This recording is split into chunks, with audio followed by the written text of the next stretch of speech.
Magandang hapon, ngayon po ay araw ng Linggo, December 17, 2023. Update po muli sa lagay ng panahon. Ayon sa Pag-asa, tuluyan na nga pong naging ganap na bagyo ang binabantayang low pressure area sa silangan ng Mindanao. At ngayon po ay may local name na Bagyong Kabayan.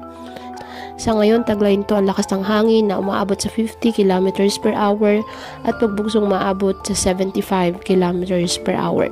Ayon sa latest update ng Pag-asa ay naasahang maglandfall ito mamayang gabi o bukas ng madaling araw sa may bahagi ng Surigao at diretso po ng Visayas. Sa ngayon, nakataas na po ang tropical cyclone wind signal sa iba't ibang bahagi ng ating bansa. Mahina man ang bagyo ay naasahang magdadala pa rin ito ng malawakang pag-ulan sa Mindanao, Visayas at Bicol region.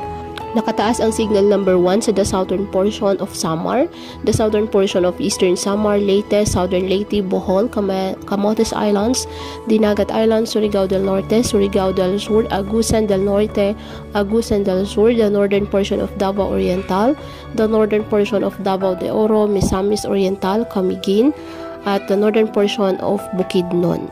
Kaya patuloy po na pinag-iingat ang ating mga kababayan sa banta po ng mga pagbaha at pagguho ng lupa at ugaliin po na magdala palagi ng payong o kahit anumang panangga sa ulan sa tuwing lalabas ng ating mga tahanan. At yan po muna ang update sa lagay ng panahon ngayong araw.